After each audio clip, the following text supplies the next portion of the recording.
السلام عليكم ورحمة الله تعالى وبركاته.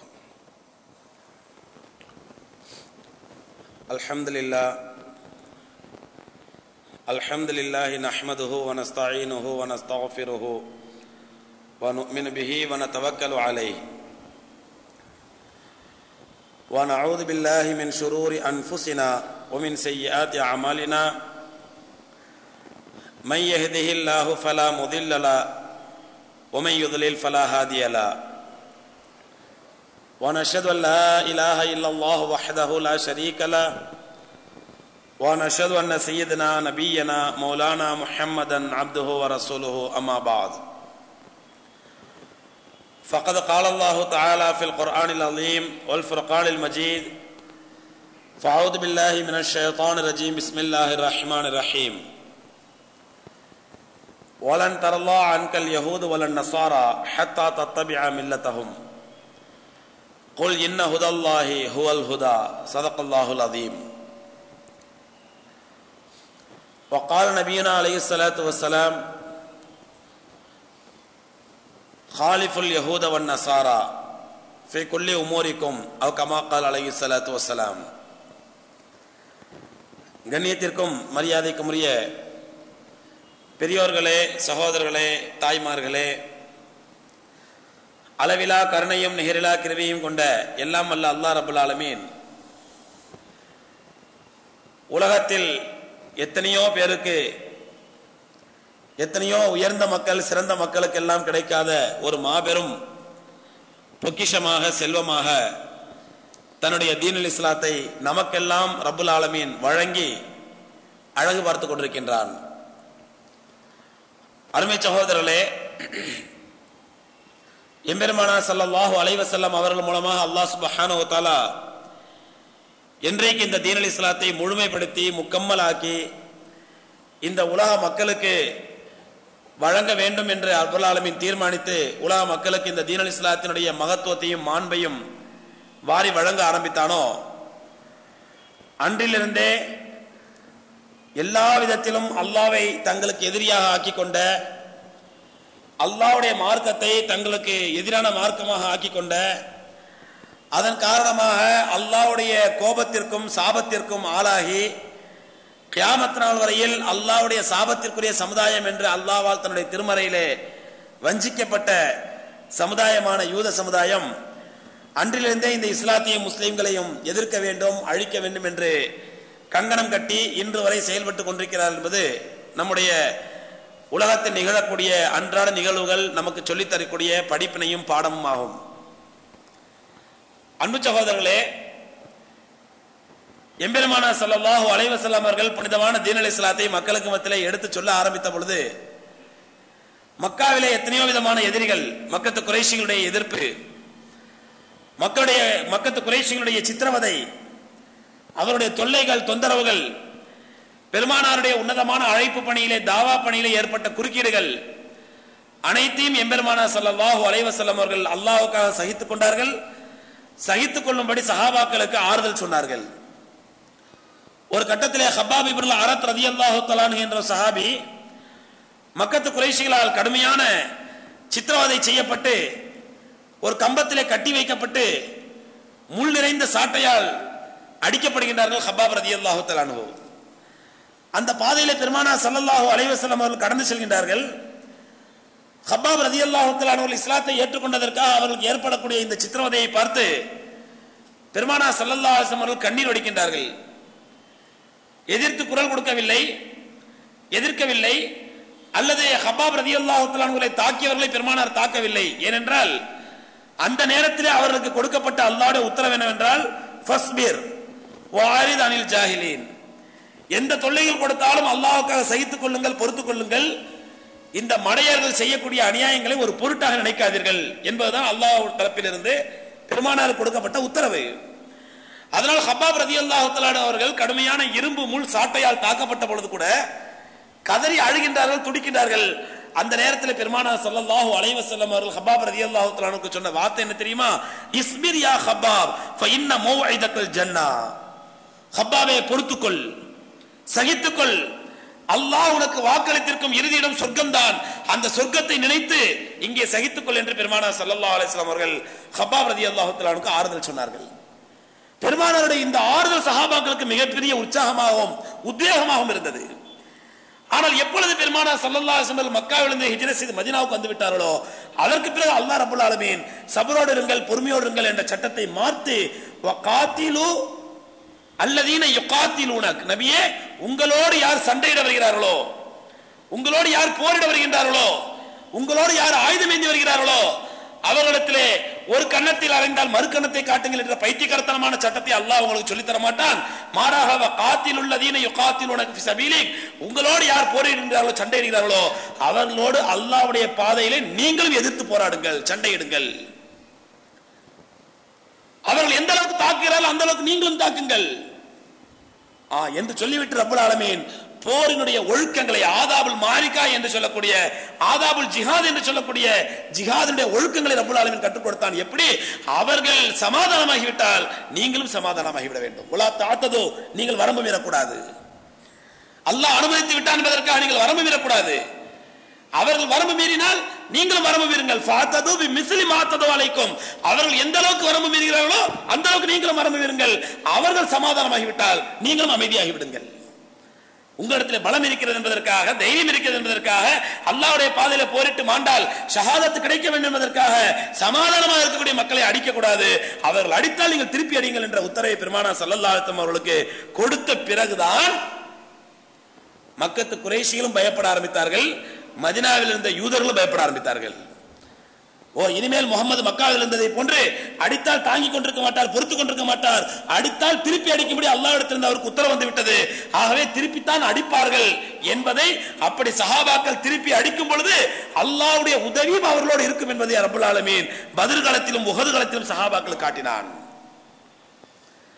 அதனால் யூதர்கள் எப்பொழுதுமே நேரடியாக தாக்கி பழக்கம் இல்லாத யூதர்கள், நயவஞ்சகத்தனத்தோடும் குள்ளநரித்தனத்தோடும் ஏமாற்று வேலையிலும் ஈடுபடக்கூடிய யூதர்கள் பெருமானார் ஸல்லல்லாஹு அலைஹி வஸல்லம் அவர்களை நேரடியாக போர்க்களத்தில் சந்திக்க திராணி இல்லாதவர்கள் சூழ்ச்சி செய்து நயவஞ்சகத்தனமாக பெருமானாரை கொல்வதற்கு திட்டமிட்டார்கள். ரசூலுல்லாஹி ஸல்லல்லாஹு அலைஹி வஸல்லம் அவர்கள் மக்கா மதீனாவில் இருக்கும் பொழுது இந்த யூதர்களோடு எவ்வளவுதான் அட்ஜஸ்ட் பண்ணி போக முடியுமோ, எவ்வளவுதான் சமாதானமாக போக முடியுமோ, எவ்வளவுதான் அவர்களை அரவணைத்து செல்ல முடியுமோ அந்த அளவுக்கு எல்லாம் அரவணைத்து சென்றார்கள். எந்த அளவுக்கு என்றால் மக்காவில் இருக்கும் பொழுது முஸ்லிம்கள் எல்லாம் காபத்துல்லாஹ், மதீனாவில் இருக்கும் பொழுது முஸ்லிம்கள் எல்லாம் காபத்துல்லாஹை முன்னோக்கி தொழுகின்றார்கள், யூதர்கள் எல்லாம் பைத்துல் முகத்தஸை முன்னோக்கி தொழுகின்றார்கள். பெருமானார் ஸல்லல்லாஹு அலைஹி வஸல்லம் அவர்கள் இந்த கிப்லா எதிரும் புதிருமாக இருப்பது கூட நமக்கும் அவர்களுக்கும் மத்தியில் ஒரு பாதிப்பை ஏற்பட்டு விடக் கூடாது என்பதற்காக அல்லாஹ்விடத்தில் துஆ செய்து தங்களுடைய கிப்லாவையும் பைத்துல் முகத்தஸாக மாற்றிக் கொண்டார்கள். அந்த அளவுக்கு யூதர்களோடு ஒத்துப்போக வேண்டும், அனுசரித்து செல்ல வேண்டும் என்று பெருமானார் ஸல்லல்லாஹு அலைஹி வஸல்லம் எவ்வளவு முயற்சித்தார்கள். ஆனால் எந்த சூழ்நிலையிலும் ஒத்து வராத யூதர்கள் தங்களுடைய குள்ளநரித்தனத்தாலும் தங்களுடைய ஏமாற்று வேலையாலும் தங்களுடைய சூழ்ச்சிகளாலும் பெருமானாருக்கும் சஹாபாக்களுக்கும் மேலும் மேலும் தொந்தரவு தான் கொடுக்க ஆரம்பித்தார்கள். எந்த அளவுக்கு என்றால் தங்களிலே சில பேரை முஸ்லிம்களை போன்று வேடமிட்டு கலிமா சொல்வதை போன்று கலிமா சொல்ல வைத்து, முஸ்லிம்களை போன்று ஈமான் கொள்ள வைத்து, பெருமானாருடைய சஹாபாக்களை போன்று அவர்களோடு தோளோடு தோள் நின்றாக தொழ வைத்து, பெருமானாருடைய சஹாபாக்களோடு சேர்ந்து நோன்பு இருக்க வைத்து, பெருமானாருடைய சஹாபாக்களோடு சேர்ந்து ஏன் சில சமயங்களிலே ஜிஹாதிலும் கலக்க செய்து உளவு பார்க்க வைத்தார்கள். அவர்களுக்கு பேர் தான் முனாஃபிக்குகள், நயவஞ்சகர்கள். இதுவும் பெருமானாருக்கும் தெரியும், சஹாபாக்களுக்கும் தெரியும். எல்லாவற்றையும் பெருமானார் ஸல்லல்லாஹு அலைஹி வஸல்லம் சகித்துக் கொண்டார்கள். எதற்காக? நாம் ஒரு பகுதியில் இருக்கும் பொழுது அந்த மக்களோடு அனுசரித்து செல்ல வேண்டும், அவர்களை அரவணைத்து செல்ல வேண்டும், அவர்களுக்கு தாவா செய்ய வேண்டும், இஸ்லாமிய அழைப்பை கொடுக்க வேண்டும், அதன் மூலமா அவர்களுக்கு ஹிதாயத் கிடைக்க வேண்டும் என்பதற்காக பெருமானார் ஸல்லல்லாஹு அலைஹி வஸல்லம் அவர்கள் ஜிஹாதுடைய அனுமதி கிடைத்த பிறகும், எதிர்த்து போராடுவதற்கான உத்தரவு அல்லாஹ்விடத்திலிருந்து வந்த பிறகும் பெருமானார் ஸல்லல்லாஹு அலைஹி வஸல்லம் அவர்கள் அனுசரித்து செல்வதை கடைபிடித்தார்கள். ஆனால் இன்றைக்கு சமாதானத்திற்காக சென்ற பெருமானார் ஸல்லல்லாஹு அலைஹி வஸல்லம் அவர்களை பனு குறைதா என்ற கூட்டத்தினர் யூதர்களிலே சமாதானத்திற்காக செல்கின்றார்கள். சமாதானத்திற்காக சென்ற பெருமானார் ஸல்லல்லாஹு அலைஹி வஸல்லம் அவர்களை திட்டமிட்டு முகமது வருகின்றார், இப்பொழுது நாம் அவரோடு எதிர்த்து போராடியோ சண்டையிட்டு ஜெயிக்க முடியாது, ஏனென்றால் பத்ர் போரிலும் உஹது போரிலும் பார்த்து விட்டோம், அவருக்கு மலக்குமார்கள் இறங்கி உதவி செய்கிறார்கள், ஆகவே அதை எடுத்து நம்மால் போட முடியாது, ஆகவே சூழ்ச்சியால் அவரை வென்றால் தான் முடியும் என்று தீர்மானித்து பெருமானார் ஸல்லல்லாஹு அலைஹி வஸல்லம் அவர்கள் சமாதானம் பேசுவதற்காக பனு குறைதா கூட்டத்திற்கு வந்த பெருமானார் ஸல்லல்லாஹு அலைஹி வஸல்லம் அவர்களை கொல்வதற்கு சூழ்ச்சித்தார்கள் யூதர்கள்.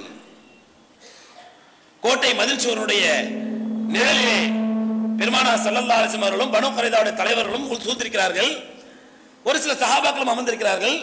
அந்த மதில் சுவரின் உச்சியிலிருந்து ஒரு பெரிய பாறாங்கல்லை ஏற்பாடு செய்து பெருமானாருடைய தலையிலே விழுவதை போன்று ஏற்பாடு செய்து பெருமானாரை கொல்வதற்கு திட்டமிட்டார்கள் யூதர்கள். ஆனால் அல்லாஹ் ரப்பல் ஆலமீன் ஹஜ்ரத் ஜிப்ரீல் அலைஹிஸ்ஸலாத்து வஸலாம் அவர்கள் மூலமாக பெருமானார் ஸல்லல்லாஹு அலைஹி வஸல்லம் அவர்களுக்கு அறிவித்து கொடுத்து விட்டார். சமாதானத்துக்கு சென்ற பெருமானார் ஸல்லல்லாஹு அலைஹி வஸல்லம் உடனடியாக எழுந்து வந்து விட்டார்கள்.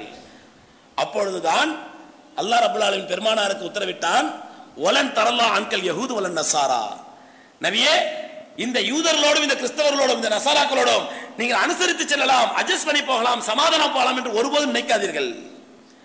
வலன் தரல்லா, நீங்கள் என்னதான் சமாதானமாக போனாலும் அவர்கள் திருப்தி அடைந்து விடுவார்கள், சாட்டிஸ்ஃபை ஆகி விடுவார்கள், உங்களோட ஒத்து வந்து விடுவார்கள் என்று மட்டும் நினைக்காதீர்கள். ஒருபோதும் இவர்களை நீங்கள் ஒத்து போகவே முடியாது. எத்தனை சமாதான உடன்படிக்கைகள் போட்டாலும் சரி, எத்தனை ஒப்பந்தங்கள் செய்தாலும் சரி, எத்தனை முறை அவர்களோடு அனுசரித்து சென்றாலும் சரி, ஒலன் தரலா, ஒருபோதும் இந்த யூதர்களும் நசாராக்களும் உங்களோடு ஒத்து போக மாட்டார்கள். எதுவரை தெரியுமா? ஹத்தா தத்தபியா மில்லத்தஹும், அவர்கள் உங்களோடு ஒத்து போவதற்கு ஒரே ஒரு வழிதான், ஒரே ஒரு வழிதான். என்ன வழி தெரியுமா? ஹத்தா தத்தபியா மில்லத்தஹும், நீங்களும் அவர்களை போன்று யூதராக மாறிவிட வேண்டும். ரப்பல் ஆலமீன் சொல்லி நான் பெருமானார் ஸல்லல்லாஹு அலைஹி வஸல்லம் அவர்களுக்கு, நீங்களும் அவர்களை போன்று யூதராக மாறும் வரை அவர்கள் ஒருபோதும் உங்களை பொருந்திக் கொள்ள மாட்டார்கள் சொல்லிட்டு அல்லாஹ் சொல்றான், நபியே ரசூலுல்லாஹி ஸல்லல்லாஹு அலைஹி வஸல்லம் அவர்களுக்கு மட்டுமல்ல கியாமத் நாள் வரை வரக்கூடிய மக்களுக்கு அல்லாஹ் சொல்கின்றான், அவர்களோடு ஒத்து போக வேண்டும் என்பதற்காகவோ, அவர்களுடைய தீங்கிலிருந்து தங்களை தற்காத்துக் கொள்ள வேண்டும் என்பதற்காகவோ, அவர்கள் சூழ்ச்சியிலிருந்து உங்களை காப்பாற்ற வேண்டும் என்பதற்காகவோ ஒருபோதும் நீங்கள் அவர்களுடைய மதத்தை ஏற்றுக்கொள்ளாதீர்கள், ஏற்றுக்கொள்ள மாட்டீர்கள். ஏன் தெரியுமா? குல் இன்ன ஹுதல்லாஹி ஹுவல் ஹுதா, அல்லாஹ்வுடைய நேர்வழிதான் ஒரே நேர்வழி. அதை தவிர இந்த யூத நசாராக்களுடைய நேர்வழி, அவர்களுடைய பாதை நேரான பாதை அல்ல, அவர்களுடைய மார்க்கம் நேரான மார்க்கம் அல்ல, அவருடைய கொள்கை சரியான கொள்கையும் அல்ல. அல்லாஹ் உங்களுக்கு வகுத்த அந்த நேர்வழி மட்டும்தான் நேரான நேர்வழி. ஆகவே அதிலேயே நீங்கள் உறுதியாக இருங்கள் என்று பெருமானார் ஸல்லல்லாஹு அலைஹி வஸல்லம் உத்தரவிட்டான். அதற்கு பிறகுதான் பெருமானார் ஸல்லல்லாஹு அலைஹி வஸல்லம் சுதாரித்துக் கொண்டார்கள். இவர்களோடு எந்த விதத்தில் நாம் ஒத்து போக முடியாது, எந்த விதத்திலும் இவர்கள் ஒத்து வர மாட்டார்கள். ஏனென்றால் சமாதானம் என்பது நல்லவர்களோடு ஒத்து போகலாம், உடன்பாடு என்பது நல்லவர்களோடு ஒத்து போகலாம், உடன்படிக்கை என்பது நல்லவரோடு அட்ஜஸ்ட் பண்ணி போகலாம். ஆனால் இவர்கள் அல்லாஹ்வுடைய கோபத்திற்கும் சாபத்திற்கும் ஆளான கூட்டம், இவரோடு ஒத்துப்போகவே முடியாது என்று தீர்மானித்து பெருமானார் ஸல்லல்லாஹு அலைஹி வஸல்லம் அவர்களை விரட்ட ஆரம்பித்தார்கள். பனு குறைதாவை மதீனாவிலிருந்து விரட்டினார்கள், பனு நலீரை மதீனாவிலிருந்து விரட்டினார்கள். பிறகு ஹைபர் யுத்தத்திலே யூதர்களோடு போர் தொடுத்தார்கள். அத்தனை போரிலும் அல்லாஹ் ரப்பல் ஆலமீன் முஸ்லிம்களுக்கு மிகப்பெரிய வெற்றியை கொடுத்தான். யூதர்கள் மதீனாவிலிருந்து முழுமையாக முறையில் முற்றிலுமாக துடை தெரியப்பட்டார்கள். இந்த வரலாற்று சம்பவங்களை, பெருமானாருடைய வாழ்க்கையில நமக்கு கிடைக்கக்கூடிய இந்த வரலாற்று சம்பவங்களை நாம் முன்மாதிரியாக வைத்து இன்றைய யூதர்களை பார்க்கும் பொழுது சகோதரர்களே, இதுவரையில் அந்த புனிதமான பைத்துல் முகத்தஸை சுற்றி இருக்கக்கூடிய பலஸ்தீன் யூதர்களுடைய கையிலே அகப்பட்டது மட்டுமின்றி, யூதர்களுடைய கட்டுப்பாட்டுக்குள் இருப்பது மட்டுமின்றி, அவ்வப்போது வாய்ப்பு கிடைக்கும் பொழுதெல்லாம் முஸ்லிம்களை கொல்வதற்கும் முஸ்லிம்களை நாசமாக்குவதற்கும் அந்த யூதர்கள் தயங்குவதில்லை. கடந்த 4 நாட்களுக்கு முன்னால் 31ஆம் தேதி நடந்த சம்பவம் பல பேர் கேள்விப்பட்டிருக்கலாம், பல பேர் தெரியாமல் இருக்கலாம். ஏனென்றால் இங்குள்ள பத்திரிகைகளுக்கும் இங்குள்ள மீடியாக்களுக்கும் அதெல்லாம் ஒரு செய்தி கிடையாது. முஸ்லிம்கள் கொல்லப்படுவதெல்லாம் அவர்களுக்கு ஒரு செய்தி கிடையாது. நம்ம படிக்கக்கூடிய சதக் சதக் என்று குத்தினான், மட என்று ஓடினான் என்ற இந்த பைத்தியகாரத்தனமான பத்திரிகைகளுக்கெல்லாம் அதை பற்றிலாம் கவலை இல்லை. எதை சொன்னால் பரபரப்பு ஏற்படும். முஸ்லிம்கள் உலகத்தில் ஏதாவது மூலையை தவறு செய்து அந்த தவறை போன்று ஜோடிக்கப்பட்டு முஸ்லிம் தீவிரவாதிகள் என்று சொன்னால் பரபரப்பு ஏற்படும். அதனால் முஸ்லிம் தீவிரவாதிகள், இஸ்லாமிய தீவிரவாதிகள் என்ற பெயரை வேண்டுமானால் இங்குள்ள மீடியாக்களும் இங்குடைய பார்ப்பன பத்திரிகைகளும் மீண்டும் மீண்டும் பயன்படுத்துவார்கள். இது போன்று பாதிப்பை ஏற்படுத்தக்கூடிய செய்திகள் நமக்கு தெரிவதற்கு வாய்ப்பே கிடையாது. என்னால் இங்குள்ள மீடியாக்கள் முழுமையான சென்சார் செய்யப்படுகின்றன. யார் கொஞ்சம் படித்தவர்கள், நல்ல ஆங்கில பத்திரிகையோடு தொடர்புள்ளவர்கள் அல்ல இன்டர்நெட்டோட தொடர்புள்ளவர்கள் பார்க்கும் பொழுது இந்த செய்திகளை, இந்த கடந்த 4 நாட்களுக்கு முன்னால் நடந்த இந்த அநியாயமான ஒரு அராஜக செயலை பார்க்கும் பொழுது உலகத்தில் உள்ள முஸ்லிம்கள் எல்லாம் அப்படியே வெகுண்டு எழுந்தார்கள். என்ன நடந்தது? பலஸ்தீனுடைய ஒரு பகுதி காசா பகுதி, பைத்துல் முகத்தஸிலிருந்து சுமார் 90 கிலோமீட்டர் தூரத்தில் உள்ள பகுதி. இந்த காசா பகுதியில் உள்ள முஸ்லிம்கள் முழுமையான முறையிலே இஸ்ரேலை எதிர்த்து சண்டையிட்டுக் கொண்டிருக்கிறார்கள். பலஸ்தீனுடைய மக்களும் அந்த காசா பகுதி முஸ்லிம்களுக்கு சப்போர்ட் செய்து கொண்டிருக்கிறார்கள். அதனால் இந்த காசா பகுதிக்கு இஸ்ரேல் அரசாங்கம் சீல் வைத்து எந்த ஒரு முஸ்லிமும் காசா பகுதிக்கு செல்ல முடியாது. பைத்துல் முகத்தஸ் தொழுவதற்கு ஜெருசலத்தில் வருவதற்கு கூட விசா கொடுக்கின்றார்கள். ஆனால் காசாவுக்கு செல்வதற்கு யாருக்குமே அனுமதி கிடையாது. எந்த அளவுக்கு என்றால் நான் பலஸ்தீன் சென்றிருந்த பொழுது, பைத்துல் முகத்தஸ் சென்றிருந்த பொழுது அங்கு கேட்டேன், காசா பகுதி சென்று பார்க்க முடியுமா அங்குள்ள முஸ்லீம்கள் என்று சொன்ன பொழுது அங்க எங்களுக்கு கைடாக வந்தவர் சொன்னார், காசா என்பது உண்மைதான், நீங்க உள்ள போயிடலாம், ஆனா திரும்ப வெளியே வர முடியாது. வெளியே வருவதா இருந்தால் உங்களுடைய ஜனாசாவா நீங்க ஷஹாதத்தா தான் வெளியே வர முடியும். ஆகவே அதுதான் காசாவோட நிலை என்று சொன்னார். அந்த காசா பகுதி முஸ்லீம்களுக்கு சகோதரர்களே, அன்றாட தேவைகளுக்கு தேவையான பிளாஸ்டிக் பொருட்கள், தொடப்பக்கட்டைகள், குடிப்பதற்கு தண்ணீர், இதை கூட இந்த இஸ்ரேல் அரசாங்கம் காசா பகுதி மக்களுக்கு அனுமதிப்பதில்லை. அந்த பக்கம் காசாவுக்கு அந்த பக்கம் இருப்பது துருக்கி பார்டர், ஈஜிப்ட் பார்டர். அந்த எகிப்து எல்லையில் இருக்கக்கூடிய ஹுஸ்னி முபாரக் என்ற ஒரு பைத்தியக்காரர் அரசன், அவனும் முஸ்லீம்களுக்கு சப்போர்ட் கிடையாது. ஏனென்றால் அங்க இருக்க சுற்றி இருக்கக்கூடிய எல்லா முஸ்லிம் மன்னர்களும், அது சவுதி அரேபியாவாக இருக்கட்டும், அல்ல கல்ஃப் கண்ட்ரிகளாக இருக்கட்டும், அல்ல மிடில் ஈஸ்டா இருக்கட்டும், அல்லது ஈஜிப்தா இருக்கட்டும், இவர்கள் அனைவருமே அமெரிக்காவுக்கு பயந்தாங்குழிகளாகத்தான் இருக்கிறார்கள். தவிர நம்முடைய முஸ்லிம் சகோதரர்கள் இப்படி சித்திரவதை செய்யப்படுகிறார்கள் என்று எதிர்த்து குரல் கொடுப்பதற்கோ ஆயுத ரீதியான அவர்களுக்கு ஆதரவு கொடுப்பதற்கோ எந்த முஸ்லிமும் தயாராக இல்லை. ஏனென்றால் அப்படி ஆதரவு கொடுத்தால், ஆயுத ரீதியான சப்போர்ட் பண்ணினால் நாம் அமெரிக்காவுடைய கோபத்திற்கும் சாபத்திற்கும் ஆளாகி அதனால் நம்முடைய ஆட்சி இழக்கக்கூடும், நம்முடைய பதவி பறிபோகும், நம்முடைய சொகுசான வாழ்க்கை இழக்க நேரிடும், நம்முடைய இந்த ஆடம்பரமான பவிசான வாழ்க்கையை நாம் இழக்க நேரிடும் என்பதற்காக எந்த முஸ்லிம் அரசாங்கமும் அந்த பலஸ்தீன் அப்பாவி மக்களுக்கு எந்த விதமான உதவி செய்வதற்கு தயாராக இல்லை. அருமை சகோதரர்களே, நடந்த வேதனை என்ன? அவர்கள் துப்பாக்கியால் சுடுகின்றார்கள். நம்முடைய பச்சிளம் குழந்தைகள் அந்த கவட்டை என்று சொல்லக்கூடிய உண்டிகோல் கல்லை வைத்து அவர்களை தாக்குகின்றார்கள். அதுதான் 31ஆம் தேதி நடந்தது. என்ன நடந்தது? துருக்கியிலிருந்து ஒரு கப்பல் வருகின்றது, ஃப்ரீடம் ஃப்ளோட்டிலா என்று சொல்லக்கூடிய ஒரு கப்பல். ஃப்ரீடம் ஃப்ளோட்டிலா என்ற கப்பல் 10 டன் பொருட்களை ஏற்றிக்கொண்டு காசா பகுதிக்கு வருகின்றது. 10 டன் என்ன இருக்கின்றது? வெடிபொருட்களோ, மருந்துகளோ, ஆயுதங்களோ ஒண்ணுமே கிடையாது. அங்கு இருந்தது ரொட்டிகள், பிரெட் இருந்துச்சு. அதுல காசா மக்களுக்கு எந்த விதமான உணவும் கிடைப்பதில்லை. இந்த பலஸ்தீனிலிருந்து எந்த விதமான உணவுப் பொருட்களும் செல்வதற்கு இந்த இஸ்ரேலிய அரசாங்கம் அனுமதிப்பதில்லை என்பதனால் துருக்கியிலிருந்து ஒரு கப்பல் நிறைய ஃப்ரீடம் ஃப்ளோட்டிலா என்று சொல்லக்கூடிய அந்த கப்பல் காசா மக்களுக்கு ஒரு 10 டன் தண்ணீர், ரொட்டி, அடிப்படை உயிரை பாதுகாப்பதற்கு தேவையான மருந்துகள், அதற்கு மேல் கொஞ்சம் கட்டிட பொருட்கள், செங்கல், சிமெண்ட், மணல் போன்ற கட்டிட பொருட்கள், இந்த பொருட்களை எடுத்துக்கொண்டு ஃப்ரீடம் ஃப்ளோட்டிலா என்ற கப்பல் கடந்த 31ஆம் தேதி காசா கடற்கரை பகுதிக்கு வருகின்றது. இதை பொறுத்துக் கொள்ளுமா இஸ்ரேல்? தன்னுடைய எதிரிக்கு தண்ணீர் கிடைப்பதற்கு ஒத்துக்கொள்வார்களா? தங்கள் எதிரிக்கு அன்றாட உணவுக்கு தேவையான ரொட்டி கிடைப்பதற்கு ஒத்துக்கொள்வார்களா? அவர்கள் வசிப்பிடத்திற்கு தேவையான ஒரு குடிசையோ கூரையோ போட்டுக் கொள்வதற்கு ஒத்துக்கொள்வார்களா? சித்திரவதை செய்து சாகடிக்க வேண்டும் என்று தீர்மானித்த யூதர்கள் இந்த கப்பலை உள்ளே விடுவதற்கு அனுமதிக்கவில்லை. இந்த காசா பகுதிக்குள் வரக்கூடாது என்று 150 கிலோமீட்டருக்கு அப்பாலே அந்த கப்பலை தடுத்து நிறுத்துகின்றார்கள். ஆனால் அல்ஹம்துலில்லாஹ், அந்த கப்பலை வரவேற்பதற்காக சென்ற பலஸ்தீன் முஸ்லிம்கள், காசா பகுதி முஸ்லிம்கள், நீ என்ன வேண்டுமானால் சொல்லிக்கொள், என்ன செய்து கொள், நாங்களை சகித்துக் கொள்ள மாட்டோம் என்று அந்த கப்பலை வேகமாக ஓட்டிக்கொண்டு வருகின்றார்கள் காசா பகுதிக்கு. உடனடியாக ஹெலிகாப்டர்களை அனுப்பி அந்த ஹெலிகாப்டரிலிருந்து யூத நஸ்ரானிகளை, யூதர்களுடைய அந்த சோல்ஜர்களை உள்ளே இறக்கி துப்பாக்கி சூடு நடத்தி சுமார் 9 முஸ்லிம்கள் ஷஹீதாக்கப்படுகிறார்கள். 90 முஸ்லிம்கள் கடுமையான காயத்திற்கு உள்ளாக்கப்படுகிறார்கள். 681 முஸ்லிம்கள் கைது செய்யப்படுகின்றார்கள். அல்ஹம்துலில்லாஹ், நம்முடைய முஸ்லிம்கள் சும்மா இருக்கவில்லை. துப்பாக்கியால் சுட்டவுடன் இவரிடத்தில் துப்பாக்கி இல்லை, அந்த கப்பலில் எந்த ஆயுதம் இல்லை, எந்த விதமான வெடிமருந்துகள் இல்லை. அவரிடத்திலிருந்து கட்டடம் கட்டுவதற்கு தேவையான இரும்பு கம்பிகள் வந்தன, கொஞ்சம் கட்டை இருந்தது, மரக்கட்டை இருந்தது, கொஞ்சம் கத்திகள் இருந்தன. இவற்றை வைத்து அந்த உள்ளே இறங்கிய அந்த யூதர்களை நம்முடைய சகோதரர்கள் இரும்பு கம்பிகள், கையில் இருந்த இரும்பு கம்பிகளை நெருப்பை மூட்டி பழுக்க காய்ச்சி அவர்களை சூடு போட்டுக் கொண்டிருக்கிறார்கள் 2 யூதர்களை. இவர்கள் சும்மா விடவில்லை. ஏனென்றால் அல்லாஹ்வுடைய மார்க்கத்துக்கு சொந்தக்காரர்கள். அடித்தால் கை கட்டி வேடிக்கை பாருங்கள் சொல்லக்கூடிய மார்க்கம் அல்ல. ஒரு கன்னத்தில் அடித்தால் இன்னொரு கன்னத்தை காட்டி என்று பைத்தியகரத்தனமாக சொல்லக்கூடிய மார்க்கம் அல்ல. எதிரி உன்னை அடித்தால், ஒரு அநியாயக்காரன் அடித்தால் திருப்பி அடி என்று சொல்லக்கூடிய மார்க்கம் இது. ஏனென்றால் சில சமயங்களிலே சமாதானங்களும் உடன்பாடுகளும் ஒப்பந்தங்களும் எந்த விதமான பலனும் அளிக்காத பொழுது அதற்கு ஒரே மருந்து அடிதான், உதைதான். அந்த அடிப்படையில் அல்லாஹ் ரப்பல் ஆலமீன் அனுமதித்தான், உங்களை அடிப்பவர்களை திருப்பி அடியுங்கள் என்று. நம்முடைய சகோதரர்கள் சுமார் 2 யூதர்களை கொண்டிருக்கிறார்கள். பழுக்க காய்ச்சி கம்பிகளால் சூடு போட்டு 9 பேர் ஷஹீதாக்கப்பட்டிருக்கிறார்கள். கிட்டத்தட்ட 682 பேர் கைது செய்யப்பட்டிருக்கிறார்கள். வழமைப்படியே யுனைடெட் நேஷன், ஐக்கிய நாடுகளுடைய கூட்டமைப்பு ஒரு கண்டனத்தை தெரிவித்து விட்டது. அமெரிக்கா கொஞ்சம் அப்படி புள்ளை கிள்ளி விட்டுக் கொண்டது. நான் கிள்ற மாதிரி கிள்ளுவேன், நீ அழுவுற மாதிரி அழுவு என்ற ஒரு பேருக்காக கிள்ளி விட்டுக் கொண்டது. பழமைப்படியே முஸ்லிம் நாடுகள் எல்லாம் தங்களுடைய ஏசி அறைக்குள் உட்கார்ந்து கொண்டு ஒரு கண்டனத்தை பதிவு செய்து ஃபேக்ஸ் அனுப்பிவிட்டு தங்களுடைய ஜோலி முடிந்து விட்டது என்று அமர்ந்து விட்டார்கள்.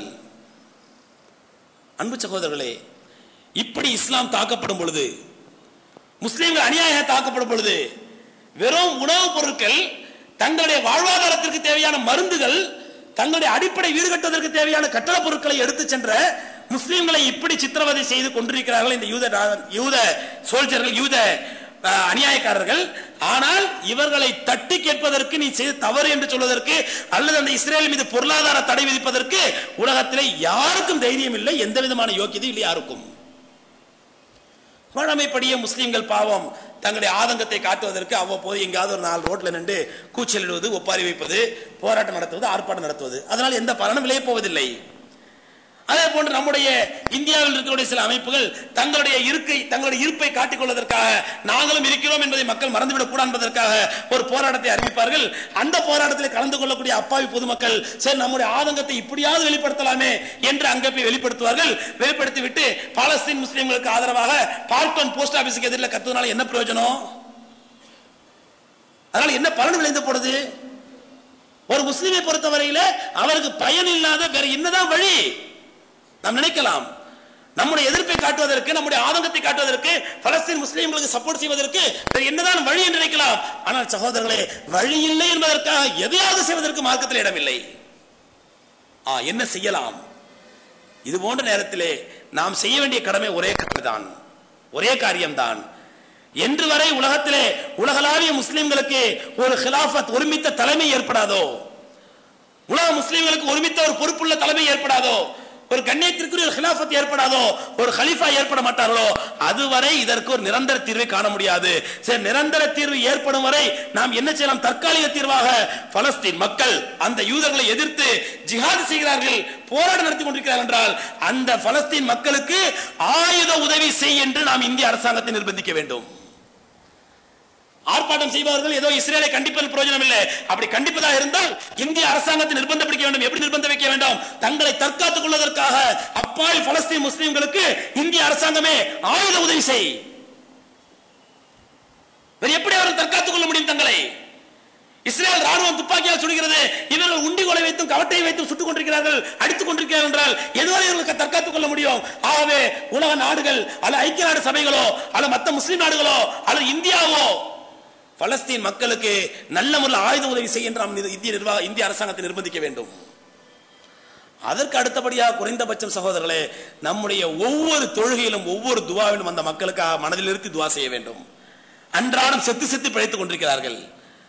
எந்த அளவுக்கு என்றால், ஒரு தாய் தன்னுடைய 12 வயது சிறுவனை அவனை குளிக்க வைத்து குளிப்பாட்டி அவனுக்கு அத்தர் போட்டு நல்ல புத்தாடை அணிந்து அவனை வீட்டை விட்டு அனுப்புகிறாள். எதற்காக?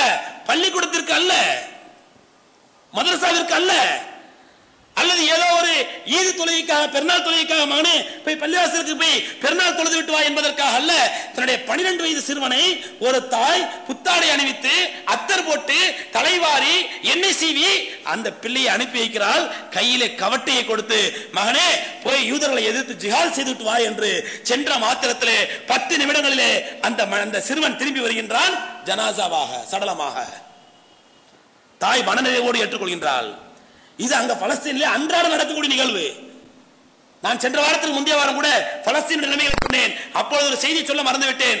நாங்கள் அங்கே பைத்துல் முகத்தஸிலே தொழுது கொண்டிருக்கும் பொழுது ஒரு சகோதரி வந்து எங்களுடைய குழுவில் வந்திருந்த மற்ற பெண்களை பார்த்து அழுது துவா செய்ய சொன்னார்கள். நீங்க எல்லாம் உம்ராவுக்கு போறீங்க, போய் அங்க அல்லாஹ்ட்ட அழுது துவா செய்யுங்க, எங்களுடைய பைத்துல் முகத்தஸ் எங்களுக்கு கிடைப்பதற்காக என்று. அப்பொழுது அதில் ஒரு சகோதரி விசாரித்த பொழுது அந்த சகோதரி சொன்னார்கள், என்னுடைய 8 வயது சிறுவனை நான் இங்கே ஷஹீதாக்கி இருக்கின்றேன் பைத்துல் முகத்தஸை மீட்பதற்காக. இப்படி ஒவ்வொருவருடைய குடும்பத்திலும் ஒவ்வொருவருடைய வாழ்க்கையிலும் ஒரு தியாகம் நிறைந்த வாழ்க்கை. அந்த மக்கள் அன்றாடம் தங்களுடைய வாழ்க்கை இழந்து கொண்டிருக்கிறார்கள். அதனால் சகோதரர்களே, எங்கோ ஒரு பலஸ்தீன்ல, எங்கோ ஒரு மூலையில, எங்கோ ஒரு இஸ்ரேல்ல யாரையோ அடிச்சிட்டு இருக்காங்க, நமக்கு என்ன என்று இருந்து விடுவோம். எம்பெருமானார் ஸல்லல்லாஹு அலைஹி வஸல்லம் மன் தவல்லா அன் உமூரில் முஸ்லிமீன ஃபலைஸ மின்னா, யார் உலகத்திலே முஸ்லிம்களுக்கு ஏற்படக்கூடிய பிரச்சனையை பற்றி எனக்கு என்ன என்று இருந்து விடுகிறார்களோ ஃபலைஸ மின்னா, அவர்கள் நம்மை சார்ந்தவர்களே இல்லை. திருமதியிலும் அபூதாயிலும் பதிவு செய்யப்பட்ட ஆதாரப்பூர்வமான ஹதீஸ். உலகத்தில் எங்க ஒரு முஸ்லிம் மூலையிலே முஸ்லிம்களுக்கு பாதிப்பு ஏற்பட்டாலும் அதை தனக்கு ஏற்பட்ட பாதிப்பாக நினைத்து துடிக்க வேண்டும். இதுதான் ஒரு ஈமானுடைய அடையாளம். அல்ஹம்துலில்லாஹ், எங்கெல்லாம் இப்பொழுதெல்லாம் பலஸ்தீன் மக்கள் தாக்கப்படுகிறார்களோ நசுக்கப்படுகிறார்களோ அவர்களை பொறுத்தவரை அல்ஹம்துலில்லாஹ் நான் தான் இங்கிருந்து அவர்களை பார்த்து பரிதாபப்படுகின்றோம். ஆனால் அவர்கள் மனதளவிலும் உடலளவிலும் கொஞ்சமும் தளர்ந்ததாக தெரியவில்லை. ஒவ்வொரு குடும்பத்திலும் ஒரு ஷஹாதத் நடந்திருக்கிறது, ஒவ்வொரு குடும்பத்திலும் ஒரு தியாகம் நடந்திருக்கிறது. ஆனால் அந்த மக்கள் மனச்சோர்வு அடையவில்லை, அவர்கள் தைரியமாக இருக்கின்றார்கள். கேட்டால் சொல்கிறார்கள், அல்லாஹ்வுடைய வேதம் எங்களுக்கு தைரியம் ஊட்டுகின்றது. வலா தஹினு வலா தஹஸனு வ அன்தும் அலௌன இன் குன்தும் முஃமினீன். நீங்கள் இங்கு நடக்கக்கூடிய அநியாயங்களை பார்த்து நீங்கள் கவலைப்பட்டு விடாதீர்கள், சோர்ந்து விடாதீர்கள், கவலை அடையாதீர்கள், தைரியத்தை இழந்து விடாதீர்கள். வ அன்தும் அலௌன, நீங்கள் தான் உலகத்திலே உயர்ந்தவர்கள், உன்னதமானவர்கள். இன் குன்தும் முஃமினீன், உண்மையான முஃமின்களாக இருந்தால் என்று என்பதை போன்ற அல்லாஹ்வுடைய வசனங்கள் எங்களை தைரியப்படுத்திக் கொண்டிருக்கின்றன, உற்சாகப்படுத்திக் கொண்டிருக்கின்றன. அரசாங்கத்துக்கு எந்த சப்போர்ட்டும் இல்லை. பலஸ்தீன் அரசாங்கம் சுற்றியுள்ள முஸ்லிம் நாடுகள் எந்த ஆதரவும் இல்லை. பக்கத்தில் இருக்கக்கூடிய ஈஜிப்தோ அல்லது ஜோர்டானோ அல்லது சிரியாவோ எந்த விதமான சப்போர்ட்டும் கிடையாது. இருந்தாலும் அந்த மக்கள் அல்லாஹ்வின் மீது நம்பிக்கை வைத்து, அல்லாஹ்வின் மீது உறுதி வைத்து இன்று வரை போராடி கொண்டிருக்கிறார்கள். எங்களுடைய உடலிலே ஒவ்வொருத்தருடைய உடலிலும் உயிர் இருக்கும் வரை நாங்கள் போராடுவோம் என்று சத்தியம் செய்கின்றார்கள் நமக்கு முன்பாகவே. அருமை சகோதரர்களே, அந்த மக்களை நாம் நம்முடைய அவருடைய ஈமானை, அவருடைய உத்வேகத்தை, அவருடைய இறையச்சத்தை, தக்வாவை நாம் நமக்கு படிப்பினையாக எடுத்துக்கொள்ள வேண்டும். ரப்பல் ஆலமீன் அவர்களுக்கு மேலும் மேலும் வெற்றி கொடுப்பதற்கு, மேலும் மேலும் ஈமானை உறுதி கொள்வதற்கு நாம் அவர்களுக்கு அல்லாஹ்விடத்தில் துஆ செய்ய வேண்டும். ஆகவே உடனடியாக நாம் செய்ய வேண்டிய காரியம் என்னவென்றால், பலஸ்தீன் மக்களுக்காக, பாதிக்கப்படக்கூடிய அந்த மக்களுக்காக துஆ செய்வதற்கும், பலஸ்தீன் மக்களுக்காக அல்லாஹ்வுடைய உதவி கிடைப்பதற்கும், இந்த யூத நஸ்ரானி சக்திகள் அழிக்கப்படுவதற்கும் அல்லாஹ்விடத்தில் துஆ செய்வதுதான் இப்பொழுது நாம் செய்ய வேண்டிய காரியம்.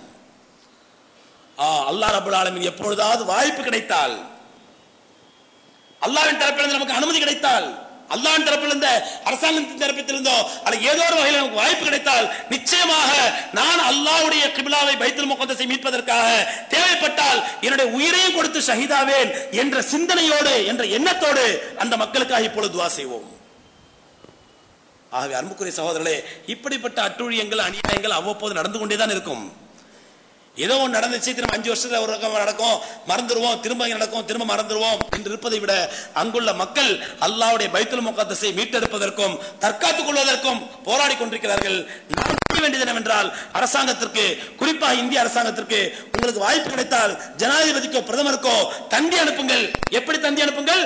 பாதிக்கப்பட்ட அப்பாவி பலஸ்தீன் முஸ்லிம்களை தங்களை தற்காத்துக் கொள்வதற்காக இந்திய அரசாங்கமே ராணுவ உதவி செய், ஆயுத உதவி செய் என்று இந்திய அரசாங்கத்தை நிர்பந்திக்க வேண்டும்.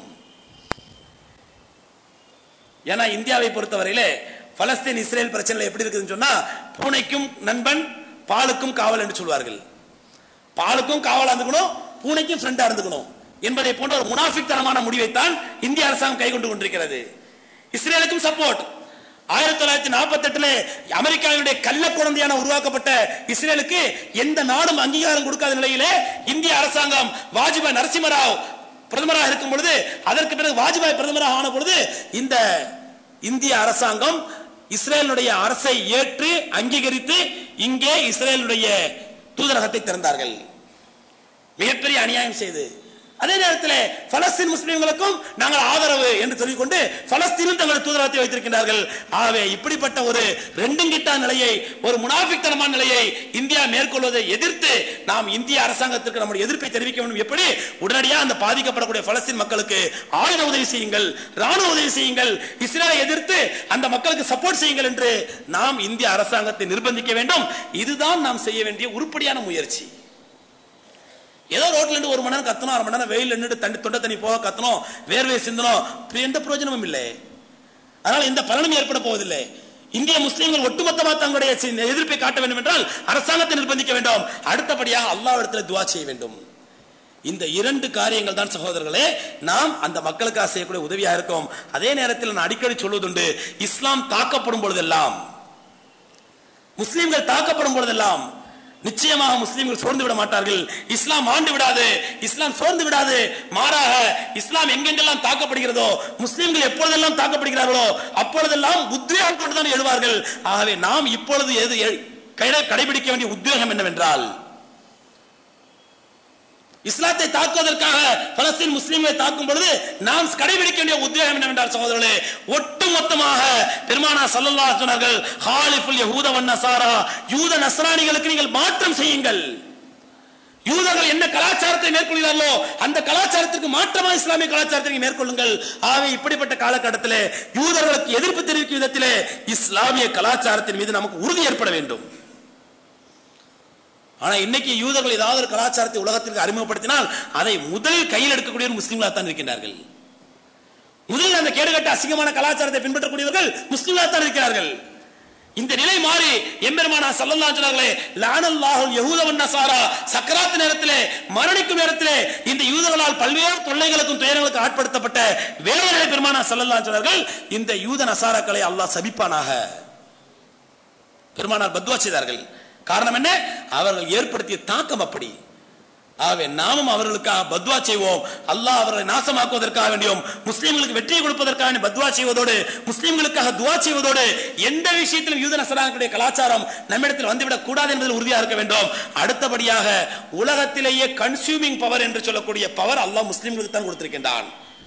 உலகத்தில் எந்த பொருள் தயாரிக்கப்பட்டாலும் எந்த பொருள் உலகத்தை அறிமுகப்படுத்தப்பட்டாலும் அதை அதிகமாக வாங்கி பயன்படுத்தக்கூடியவர்கள், அதிகமாக நுகரக்கூடியவர்கள், கன்சூமர்ஸ், நுகர்வோர் யார் என்றால் முஸ்லிம்கள் தான். அப்படிப்பட்ட முஸ்லிம்களாகிய நாம் யூதர்களுடைய தயாரிப்பு என்று தெரியக்கூடிய பொருட்களை முற்றிலுமாக ஒதுக்க வேண்டும். முஸ்லிம்களுடைய பொருளை வாங்கக்கூடாது. குறிப்பா பெப்சி, கொக்கோ கோலா போன்ற விஷயங்களை, அதனுடைய தயாரிப்புகளை முஸ்லிம்கள் ஒட்டுமொத்தமாக புறக்கணிக்க வேண்டும். ஆனா இன்னைக்கு நம்ம ஒரு கல்யாண வீட்டுல ஒரு பிரியாணி சாப்பிட்டோம்னா நமக்கு பெப்சி குடிக்காட்டா அந்த பிரியாணி சமைக்காது. அந்த ஆசிடை குடிச்சாதான் பிரியாணியோடு சேர்ந்து குடலும் சேர்ந்து எரிந்து சாசமாகும். அப்படிப்பட்ட ஆசிடை முழுமையாக ஒதுக்க வேண்டும் சமுதாயம். இன்னும் எதெல்லாம் யூதருடைய தயாரிப்பு, இஸ்ரேலுடைய தயாரிப்பு என்று தெரிகிறதோ அந்த தயாரிப்பு பொருட்களை முழுமையாக முஸ்லிம் சமுதாயம் ஒதுக்கி அதன் மூலமா அவர்களுக்கு ஒரு பொருளாதார நெருக்கடி ஏற்படுத்த வேண்டும். ஏனென்றால் உலகத்திலேயே அதிகமாக கன்சூமிங் பவரை கையில் வைத்திருப்பது முஸ்லிம்கள் தான். நுகரும் பவரை, நுகரும் சக்தியை அதிகமாக வைத்திருப்பது முஸ்லிம்கள் தான். அதிகமாக நுகர்வார்கள் முஸ்லிம்கள் தான். ஆகவே எதெல்லாம் யூதருடைய கன்சியூம், யூதருடைய ப்ராடக்ட் என்று செய்கிறதோ அந்த பொருட்களை எல்லாம் புறக்கணிக்க வேண்டும். எல்லாவற்றுக்கும் மேலாக ஒரு உண்மையான இஸ்லாமிய உணர்வோடு, இஸ்லாமிய சிந்தனையோடு, அல்லாஹ்வுக்கு பயந்தவர்களாக, இறையச்சம் உள்ள தக்வாதாரிகளாக நம்மை நாமே ஆட்படுத்திக் கொள்வதுதான் உலகத்திலே முஸ்லிம்களுக்கு அல்லாஹ்வின் தரப்பிலிருந்து உதவி கிடைப்பதற்கு மிகப்பெரிய ஒரு வாய்ப்பாக அமையும். வல்ல ரப்புல் ஆலமீன் அத்தகைய பாக்கியத்தை நமக்கு தருவானாக. அதே நேரத்தில் பாதிக்கப்படக்கூடிய பலஸ்தீன் மக்களுக்கு ரப்புல் ஆலமீன் மேலும் மேலும் உதவி செய்து அவன் தரப்பிலிருந்து எல்லா விதமான மலக்குகளை வைத்து எப்படி சஹாபாக்களுக்கு பதில் பொருளை அல்லாஹ் மலக்குகளை வைத்து உதவி செய்தானோ அதுபோன்று இந்த பலஸ்தீன் மக்களுக்கு ரப்புல் ஆலமீன் மலக்குகளை வைத்து உதவி செய்வானாக. அவருடைய ஈமானிலும் தக்வாவிலும் இறையச்சத்திலும் ரப்புல் ஆலமீன் உறுதியை கொடுத்து கியாமத் நாள் வரையில் பைத்துல் முகத்தஸை மீட்டெடுப்பதற்காக, பாதுகாப்பதற்காக ஒரு குழுவை, ஒரு அமைப்பை ரப்புல் ஆலமீன் ஏற்படுத்தி வைப்பானாக.